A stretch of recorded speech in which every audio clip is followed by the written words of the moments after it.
Hello everyone and welcome back to the video. Today I'm going to be talking about a unit that I was completely wrong on. It was a unit that I thought was absolutely trash multiple years ago, but it turns out the unit was actually really good. It was just hard to use and kind of undiscovered. This unit is currently a really strong unit, being abused at certain elo brackets to gain elo fast and to cheese your opponents for some free wins. And it's also a unit that is a pillar for certain civilizations that get access to it and helps them do all sorts of fun and aggressive strategies. It's also a unit that sees play in various settings, and the unit I'm talking about is the Steppe Lancer, and more specifically the Mongol Steppe Lancer, as that is the best Steppe Lancer currently out there. Now it's a little bit cringe to type Steppe Lancer Hera into the YouTube search bar and see all the videos I made about this unit in the past, and there was one video where I did give the unit some grace and did talk about how the Steppe Lancer was making its way back into the meta after certain buffs and certain patches, but honestly I would say that I definitely missed the mark on the unit, and even though it was a weaker version of it a few years ago, I just think that I didn't understand what the purpose of the unit was, where its strengths were laying, and I didn't really look past some of its weak stats. Like obviously on paper the unit doesn't seem too impressive, but when you consider all of its practical applications and how it fares in a real game, you'd quickly understand that the unit has a ton of potential and is a very strong unit. So I definitely missed the mark on this one, but it's not as bad, and we'll definitely give some benefit of the doubt to Hera of 3 years ago. Hera of 3 years ago, you're stupid, but not that stupid. But the Hera of today is really looking outside the box and is analyzing all of the possibilities, because we need to know all of our options available to take advantage of civilizations to their highest potential. Now we're going to quickly go through some of the strengths of the Steppe Lancer, as well as some magic numbers that really help take this unit to the next level. And then we'll talk about some of the things that you're able to do with this unit and where it usually sees play. And in the end, we'll come to some logical conclusions as to where I stand on this unit today.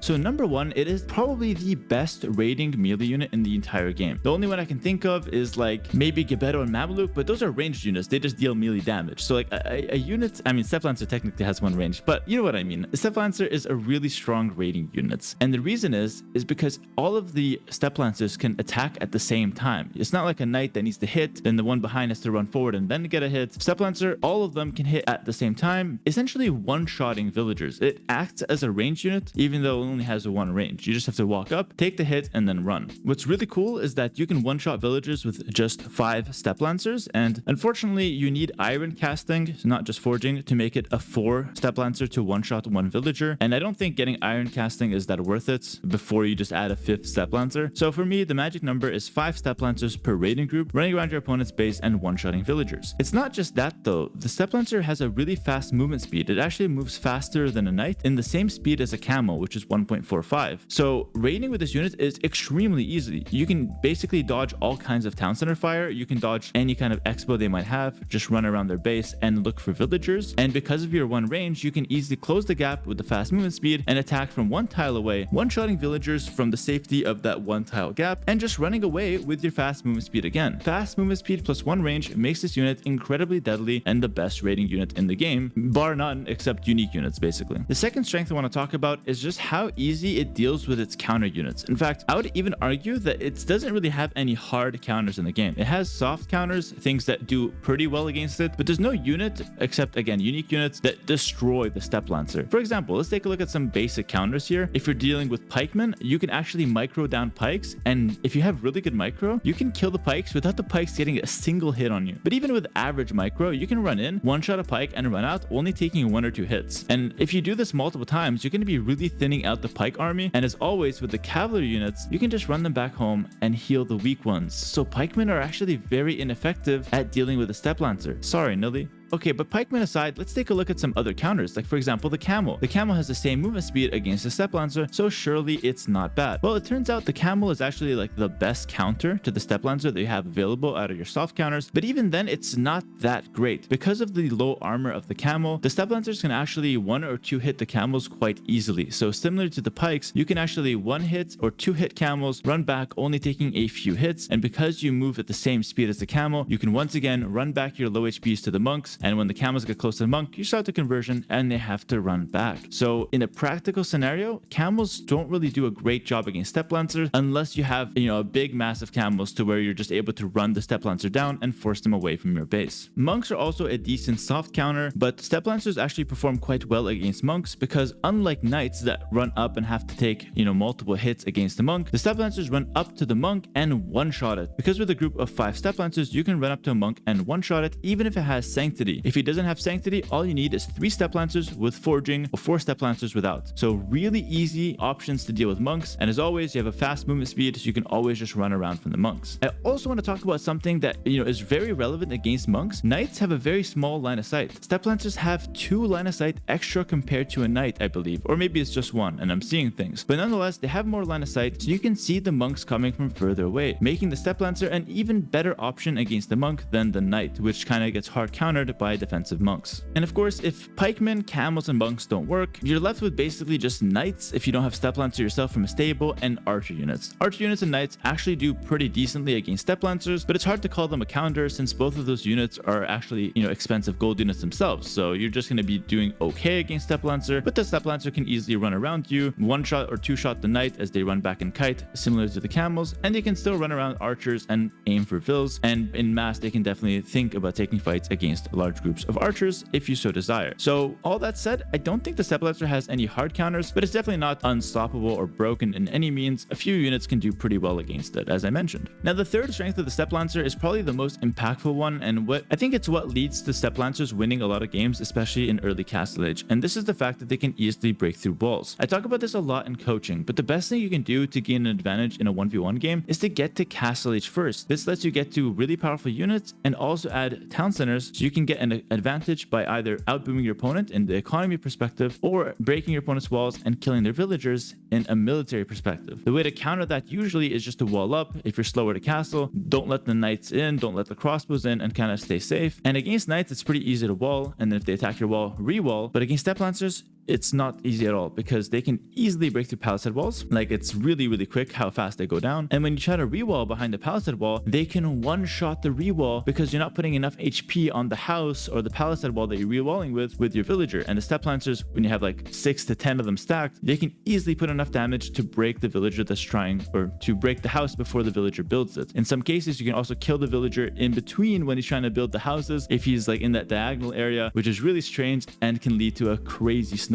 So step lancers, or like a Mongol player getting a faster castle time, getting step lancers, breaking walls, preventing the re-wall, and getting into your base, that's GG on the spot. And I think that's the biggest reason why step lancers are winning so many games right now. Obviously, the counter to this is just to house wall or pray that you have a faster castle age time so you can get to your counters before they're able to break into your walls, but it's not always possible to do that. The fourth strength that the step lancer has is that it needs no upgrades and it moves as fast as a camel. That is a huge bonus for the step lancer because a knight is slower than a camel, so camels will easily be able to deal with knights in your economy. Camels do not easily deal with step lancers, and because the step lancer needs no upgrades, you just get the castle age and you make it right away. It's not like you need to get like a light cab upgrade or something like that to get access to the unit. You need no upgrades. You just get the castle and make it similar to the knight, and it's just a little bit more devastating than the knight is in early castle age. The fifth little strength that the step lancer has is that they're relatively cheap on gold and okay priced for food as well, and I think it's relatively easy to mass them, and the step lancer scales really well when you mass them up because the more step lancers you have, the more units you have fighting at once. Remember, the main strength of the step lancer is not its attack or its HP, it's the one range that it has, allowing multiple step lancers to attack the same target at the same time. And let's be honest, with all the pathing issues that we have right now in Age of Empires, especially for melee units, we can see just how strong hitting the same target with no pathing issues can be for the step lancer. In fact, I think all of the pathing issues that we have is what makes step lancers stand out and makes step lancers so fun and easy to use. So step lancers being easy to mass and relatively cheap on the gold allows them to be a pretty decent threat in late game. So now we're not just talking early castle age anymore, we're talking a viable late game option. The sixth strength I want to talk about is actually the elite upgrade not being as bad as I thought. I used to hate on the step lancer. Then when the step lancer got buffed, I said fine, step lancer's good, but elite step lancer sucks. I was hating on that upgrade, but I recently revisited it, and the step lancer, the elite upgrade is actually not bad at all. It gives them an extra 2 attack, extra 20 health, and an extra 1 pierce armor. armor. There might be some hidden stats I'm missing, but that's what I can see from the naked eye. All this together makes them more tanky, and it makes them pack a harder punch. Also, if you consider the fact that they get Blast Furnace and Imperial Age, like for the Mongol Step Lancer, the Tatar Step Lancer also gets access to the Castle Age unique tech for extra armor. You can see how multiple civilizations can pack a really strong elite Step Lancer for late game. Mongol extra HP, Tatar, extra armor. The Blast Furnace always comes in, packs a bit more of a punch, and again, they stack up really nicely. So you patrol 40 Step Lancers in. If opponent has 40 camels, the 40 Step Lancers will all be hitting, whereas the camels are going to be running around the outside. So if you fight in a choke point, or if you fight in a compressed area, the Step Lancers will tear up melee units, even in Imperial Age. It's really quite fascinating to see. So I used to think that the Elite Step Lancer upgrade just didn't do enough, and the Step Lancers were too squishy, but nowadays I'm kind of changing my mind on that. I will say the Step Lancers are not great against castle fire, they're not really great against heavy archer fire, but I think they do very reasonably in melee combat, and I think they shred halbs fast enough to where you can take reasonable fights against halberdier. You can't fight against big masses of halberdier, but small skirmishers, I think the Step Lancer can definitely get you some good fights, and especially if you outnumber the enemy, you will snowball fights incredibly fast. Overall, I think the Step Lancer is